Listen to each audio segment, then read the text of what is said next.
Went to another comic show, so let's talk about what I picked up.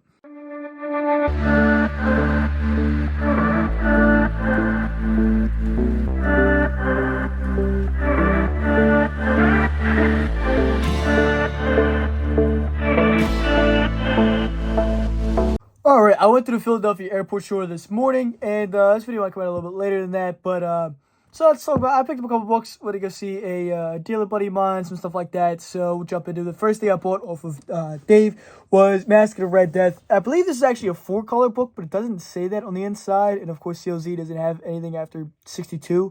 This is a 64 issue, but I believe this is 4-color, but for 20 bucks, this is one of my favorite Edgar Allan Poe. I believe this was Poe who did that. I remember reading it. It's a great read. But it's also a great Vincent Price film. I love the imagery, and I love that cover with the, I forget what they're called, like the cloaks or whatever they call them. But that was just a cool book. 20 bucks. I was like, sure. And then a buddy of mine had done, this is his first time vending. So I went to go pay him a visit. This is a book I wouldn't normally buy, but I just kind of wanted to support it out. So I picked up the Wizard World 03 Nightmerica issue for 10 bucks. It's just, just kind of, sometimes you got to support your buddies. I'll link his Facebook page here because he does live auctions all the time. And then I picked up this Godzilla vs. Hero Zero. I have the newsstand, and I now have the regular first print. So that was very cool. Another Godzilla book I'm rounding off. And then he threw this in, which was very nice. I believe it's Batman 100. I don't know if this is a store exclusive. I'm super out of the loop on some of these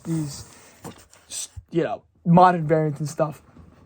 I know enough, but for stuff like that, I'm just kind of, the current DC stuff I'm really out on. And then I went to my buddy Tim's table, who actually started at his table. And I picked up a Batman Beyond #4. It's another thing where I might do a video all about the Batman Beyond keys, because there's a lot of them, and a lot of them aren't on lists that you can find online. There's a lot of first, periods of, Scarecrow in the Batman Beyond universe and stuff like that. Or the stuff, there's a lot of little minor stuff, some original villains, and of course everyone knows Blight and stuff like that. But I think I might work on, as I finish out the runs, and these are always tough too because they're always beat up. These kids read them, so I might do a video in the future about that. And then Superman, Super Team Family #4, this great Solomon Grundy cover. I always love picking up the Silver Bronze Age appearance of the JSA and stuff like that. I love Grundy. I finally picked up his first. It's back there behind Vampire. I don't know his first Golden Age appearance, of course, but I'd love to have that. And then we have DC Comics Presents annual #1, this first appearance of Alexander Luthor. I believe he also has, this is one of the debatable ones with Crisis and all that. But this is, this is the one that I've known off the top to be his first appearance. So that was just a cool book to pick up. And I love, again, the Golden Age, Silver Age, Bronze Age appearances of the Golden Age characters. So you got Golden Age Superman and regular Superman. And then I picked the Captain Action #3. It's a great Bob Kane cover. Very Crisis-ish or esque. And then the last we picked up was in the dollar bins. And I know this could be worth a couple bucks, but it's a little bit beat up. I just want to read it because, believe it or not, I've never read this one. But What If #4. It's, the Secret Wars. What if Spider-Man, what if the alien had taken over Spider-Man or whatever, and possessed Spider-Man. Just a cool book. And yeah, I know it's a couple bucks, but who cares? It's a beat up copy. And then another guy had $3 books, so I picked up a Creature on the Loose 14. Just a book I want to flip through. Nice. What's it? A 20 center. It's a cool book for $3. I was like, sure, why not? As World's Finest 284. I always love the Quad Superman stuff. There's not too many, and I believe this is the return. This is the second part of the story. He had the first part, and I thought I had it, and I don't, but I'll probably find it in a dollar bin eventually. But I just saw it, and I was like, I'll read it. And then the other books I picked up were off of my buddy Rafe, who did half off all of his books. So all the tags you're going to see, it was slashing that. So the first books here, he had $5 a piece and all the green dots. So this is first period of $1 Billion Bait. Bates, who basically, he's born with the anti-life equation. And it's one of those things where, as we see, the James Gunn universe come forward, or if we get into the Snyderverse to come back and all that, the new gods are going to be very important. We see the big uptick in a lot of the new gods stuff. So this could be a key that maybe pops up, maybe not. Who knows? I know I'm trying to knock out all the new gods stuff now. We're going to my New Gods run, my Forever People run, my Mr. Miracle run. You see the last couple videos, I've been picking those up pretty steady. So it's pretty cool to pick those up. And I might do another video of another spec talk talking about stuff that I think James Gunn might adapt. He gets a little zany with it. There's a lot of characters I think have an outside shot of showing up just because it's in his wheelhouse. Nobody thought Guardians was coming. Maybe Ambush Bog, and maybe the Forever people are going to show up. Who knows? But this is a great book, and for $2.50, why not? Say the Challenge Unknown 42 for $2.50. Why not? 2 for $5? Okay, sure, I'll pick it up. Why not? It was just a book caught my eye. There's a couple challenges, but that caught my eye. And then Here for Hire number 7, this great Luke Cage book. And this is a relatively short-lived run before it goes over into Heroes for Hire, instead of Hero for Hire. So all the Hero for Hire stuff is relatively easy to knock them all out. And then we have Forbidden Worlds 144. 144 is the second to last issue. I usually pick more the pre-code issues up from that run. They're neat. This is coverage caught my eye, and it was, $2.50. Sure. Why not? And again, it's a weird run. It's the second to last issue. Some of them kind of can be tough to find. And then, if you haven't watched the last couple haul videos, I'm working on the Dr. Soulman and the Atom run. And so we had 2 issues there, $8 a pop. So for $4, $8 for the pair, I was like, why not? I believe this is issue 6, I want to say. There's old Gold Key and Dell and all. They don't put the issue number on the covers.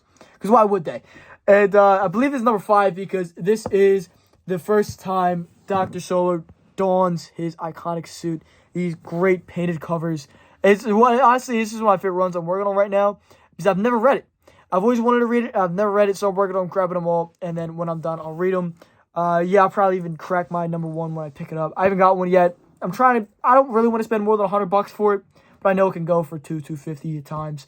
But I'm looking for like a 3.0 or better, roughly. I'm trying to find for maybe that $100 range. Hopefully a little bit less. We'll see what happens. Then I picked up this Brave of the Bold number 90. This great Neil Adams cover. Batman and Adam Strange, and there's a lot of great Neil Adams covers from this era, and especially in that Brave and the Bold run. So I saw that for what was it, $4? $4. Why not? And a lot of these Brave and the Bolds I'm probably gonna open up and read them. This is one of the runs where I've read select issues from, say like Showcase. I've read select issues from, but I've never read all of them. I've never had the omnibuses or all the individual issues. So a lot of the one-off stuff I've never had a chance to flip through. So I pick it up when I see it. Say this 102, this cover caught my eye. Batman and the Titans. It's just kind of neat, and they're all gonna get bulldozed. It's probably some crazy gimmick cover. They used to do that a lot. Say like 115. This is a great book. I believe this also is the reprint of the first Silver Age appearance of Solomon Grundy. You see that there where Solomon takes on Hourman and Dr. Fate. That is the Showcase 55 where he first appears in the Silver Age. And then speaking of first Silver Age appearances, Shazam number 8. This is the first Silver Age appearance of Black Adam. I know a lot of people cite the issue where Superman and Shazam and all that fight Black Adam. But this is the reprint of the Marvel Family number 1 where Black Adam first appears. So technically, this is the first time Black Adam is printed in the Silver Age. It's one of those neat books. It's a low grade copy for $6. Why not? And it's one of those books that it's sort of a misconception, sort of not, because what is that really? What does a reprint mean in terms of first Silver Age appearances? It's one of those things where, is this really a first Silver Age appearance, or is this just, if this was just a straight reprint of Marvel Family number 1, it probably wouldn't be delegated as the same, but because it's in the Shazam title, who knows? So that's kind of tricky with that book. And then I picked up Elvira House of Mystery number 9 for $5. Some of those Elvira books are kind of tough. Horror guys know that horror stuff gets expensive, whether it's the Blu-rays, whether it's the comics, whether it's whatever. Pre-code horror is its own thing. Let's talk about like horror movie-based comics, movies, figures, all that gets expensive. As a horror fan, it sucks. So that's a pain. So I always try to pick up the Elvira books when I see them for cheap. And for $5, I picked up The Sandman number 1, first appearance of Garrett Sanford, who is the first ever Sandman. This is sort of connected to Neil Gaiman's Sandman, like Brute and Glob first appeared in this book, and they were later reintroduced in Neil Gaiman's Sandman. And there's a air like pink purplish cover instead of the blue that is worth quite a few bucks. But this is a nice copy. There's only 6 issues in this run, and so I'm already a third of the way done because I have another issue, so I might as well bang it out. And this is also the last Kirby and Simon, the last time they collaborated on a comic. So that's kind of neat. As if you saw my Silver Surfer video a couple weeks back, you might know that Silver Surfer book back there is the last time that Kirby and Stan Lee work together on a book. And this is the last time Kirby and Simon worked together on a book. And then he had a decent amount of Batman and Detective Comics issues. Always pick up the 100 pages when I see them. I'm almost done the 100 pages for Batman and Detective. I only have a couple left. And so the Brave and the Bold, I always pick the 100 pages just because they're fun to flip through, you know. And I've read all of them. Some of them have so backup stories. Some of them are great. You know, some are reprints, some are original stories. But I ended up building a nice little stack of Batmans, you know, for $5 or more. You know, this is Batman 259. This is a cool cover, caught my eye. And, you know, you get for $5, like Detective Comics 500. $5, you got Elongated Man, you got Hawkman, Hawkgirl, you know, you got Batman and Robin. Can't go wrong. And there's a whole lot of iconic writers and artists that have worked on this issue. So it's not a book, like, I've read a lot of Batman books. I've read them all, you know? So I pick them up when I see them. We got Detective 444. It's part of the 100 pagers. I think there's only, 1,200 pages in Detective? 8? Something like that. There's only a couple. It's not too, as I'm dropping books. Not too many. They did a couple in Detective, a couple in Batman and Brave and the Bold. And then we have Detective 442, part of the Manhunter stuff. We got Dr. Fate, we got Guardian, we got Hawkman, we got Robin. We have Robin down there. Yeah, it's a great cover. So for $5, you can't really go wrong. And then 443, it's a little minor key. This is Creeper's Origin. A lot of the Creeper books should be tough. I actually saw the first Creeper there. I would have picked it up. You only had $24 on it, but the interior 2 wraps were detached from the staples, and the top staple was near detached. I'm not a big fan, unless it's a major key. I like all my stuff attached, complete, personally. And Creeper is a book where I want it, but I'm waiting off until I find a good copy. You know what I mean? For $24, it's a good deal, but I'm just going to wait. You know, time's on my side. And I believe this is also, I don't know if this is Manhunter's origin, but there's something particular about Manhunter with this issue and that issue as well. About the backup story there. And then Detective Comics 418, you know, speaking of Creeper, this amazing Creeper cover. I love the purple backdrop. And for $7, okay, sure, why not? I'm kind of holding it weird there. I'm trying to really get a good look at the art. But, yeah, it's one of those things where, why not? You know, $7, $7.50, whatever it is. I picked it up. And then we've got ASM 160. I believe this is first appearance of the Spider Buggy. It's one of those random Spider-Man keys that, why not? You know, again, for 2 for $15 here. Pair of these books for $15. Sure. Why not? I've made better purchases, but I've made worse. So I was in. And I have no regrets on that. And then we've got Brave and the Bold number 200. This is a super slept on book. This is another thing that I think James Gunn could definitely have on a board somewhere, because this is the last issue of Brave and the Bold. But it is first appearance of the Outsiders. Now, this couple characters are predated, of course, Batman, Black Lightning, Metamorpho. But we get the first appearance of Katana, first appearance of Geoforce, first appearance of Halo. So we got 3 first appearances. We got a first team appearance, and it's the final issue in the run. It's a milestone issue. So there's a lot of reasons to find this book. And for $10, I was going to leave behind. If I find another copy, I'll buy it, and I'll put it in my bins, I'll sit on it. If I find another copy, I'll buy it, I'll put it in my bins, and I'll sit on it. Because this is a book I have a good amount of faith in. It's one thing I should kind of keep an eye out for. And I'm glad I've been holding off on a copy. So I've been trying not to spend $20 on one, which is about roughly what they go for, 20, 25 sometimes, maybe 15. So for $10, it's a decent copy. It needs a press. It's got something going on here. But after press, it'll be really nice, high-grade copy. The page quality is really nice. The color is really nice on it. So very happy with that.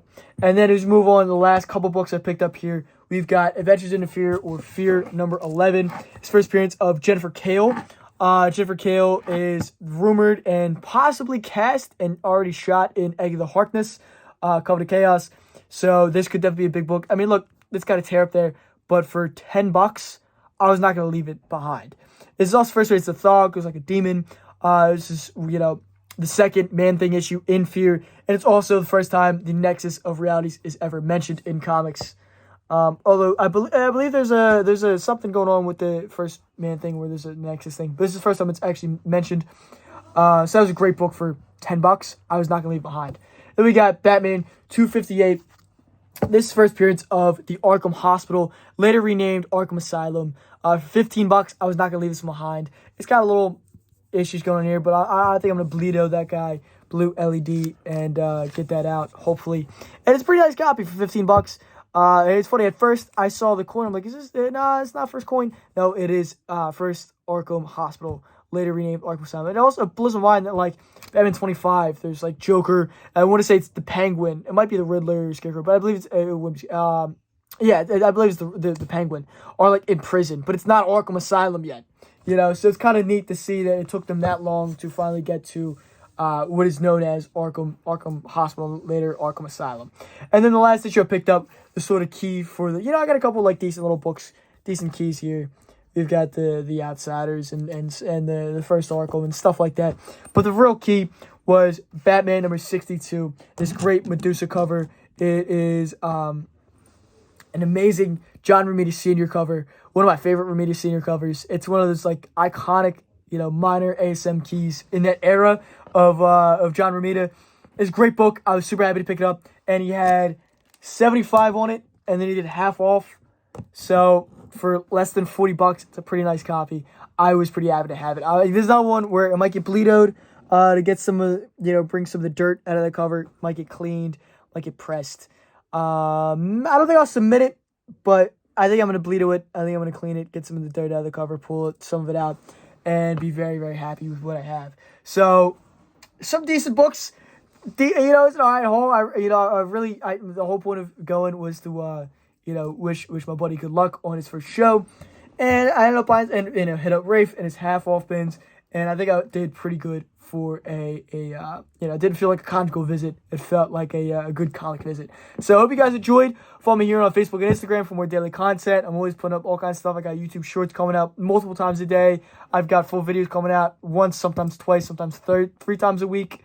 In October, I post every day. So I got all kinds of content coming up on the YouTube channel, Facebook, and Instagram. I'm posting all week on there. And join the Facebook group Fandoms Unleashed for behind-the-scenes look at comics, great discussions, and polls on the next videos that might be coming up. So I'll edit a couple of videos and click, and I ask you guys, which ones do you want to see?